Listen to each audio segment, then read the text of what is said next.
রান্না করা মাংস যদি 2-1 দিন খাওয়ার পরে খেতে না মন চায় তাহলে কিন্তু এই রেসিপিটা অবশ্যই ট্রাই করতে পারেন। আসসালামু আলাইকুম এভরিওয়ান। আমি প্রথমে দেখতে পারলেন যে কয়েকটা মাংস টুকরো নিয়ে থেতলে নিয়েছি শিল দিয়ে। আপনারা চাইলে কিন্তু এই কাজটা হাত দিয়েও করে নিতে পারবেন। এখন এর ভিতরে আমি পেঁয়াজ কুচি আর মরিচ কুচি অ্যাড করে এটাকে একটু চটকে নিচ্ছি। আর আপনারা চাইলে লবণটাও অ্যাড করতে পারেন, বাট আমার এখানে লবণ অ্যাড করার কোনো প্রয়োজন হয়নি, এজন্য আমি করিনি।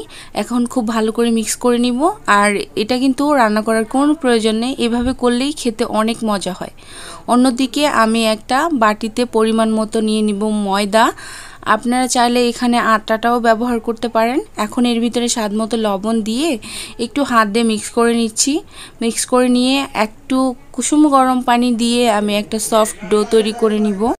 আর পানিটা কিন্তু আস্তে আস্তে অ্যাড করবেন, একসাথে অ্যাড করতে গেলে নরম হয়ে যাবে। এখন এই তো আমি সফট একটা ডো তৈরি করে নিচ্ছি, দেখতে পাচ্ছেন কতটা সফট হবে। বেসিক্যালি আমরা যেভাবে পরোটা বানাই বা রুটি বানাই সেরকম করলেই হবে। এখন আমি আমার প্রয়োজন অনুযায়ী ছোট ছোট লেচি কেটে নিচ্ছি। আর সেখান থেকে একটা লেচি নিয়ে আমি কিন্তু একটা রুটি বানিয়ে নিব। আর রুটি কিভাবে বানাতে হয় আমরা সবাই কিন্তু জানি। আর এখানে রুটিটা একটু পাতলা করে বানাতে হবে, আসলে একবারে পাতলা না। এখন আমি একটা রুটিকে 2 ভাগ করে নিয়েছি, দেখতে পাচ্ছেন। আর এর ভিতরে এই যে আমি সেই যেই মাংসের পুরটা রেডি করে রেখেছিলাম সেটা অ্যাড করে দিচ্ছি। দিয়ে এখন আমি এই যে খোলা যে 2 সাইড আছে সেই 2 সাইডটাকে হাত দিয়ে খুব ভালো করে চেপে চেপে সিল করে দিতে হবে। এইদিকে একটু খেয়াল রাখবেন যাতে কোনোভাবেই আপনার ভিতরের পুরটা বের না হয়ে যায়, এদিকে একটু শিওর হতে হবে। এখন দেখতে পাচ্ছেন আমি খুব ভালো করে সামনের দিকটাও সিল করে দিচ্ছি, চেপে চেপে হাত দিয়ে একটু চেপে চেপে দিলেই এটা খুব ভালো করে সিল হয়ে যাবে। আর দেখার সৌন্দর্যের জন্য আমি একটা ডিজাইন করে নিচ্ছি।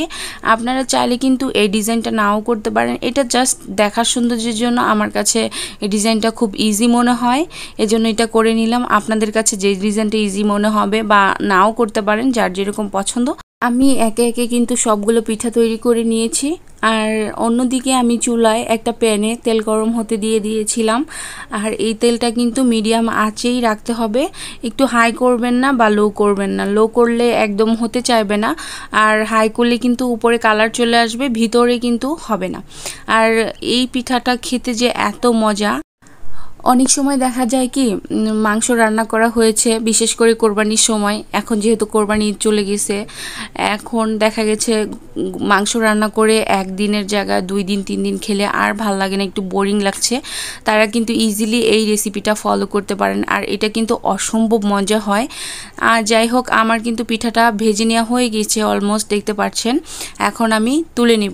আমার কিন্তু সবগুলো পিঠা ভেজে নেওয়া হয়ে গেছে। একটা পিঠা আপনাদেরকে একটু ভেঙে দেখাচ্ছি, যদিও বা এখন অনেক গরম আছে, তারপরও আমি একটু ভেঙে দেখানোর চেষ্টা করলাম, গরমের কারণে ধরতে পারছি না। দেখতে পাচ্ছেন ভিতরের পেঁয়াজটা কিন্তু ভালোভাবে কুক করা হয়ে গিয়েছে। আর এটা অবশ্যই বাসাতে ট্রাই করবেন। আজকে এ পর্যন্তই, সবাই ভালো থাকবেন ইমান এবং স্বাস্থ্যের সাথে। আসসালামু আলাইকুম এভরিওয়ান।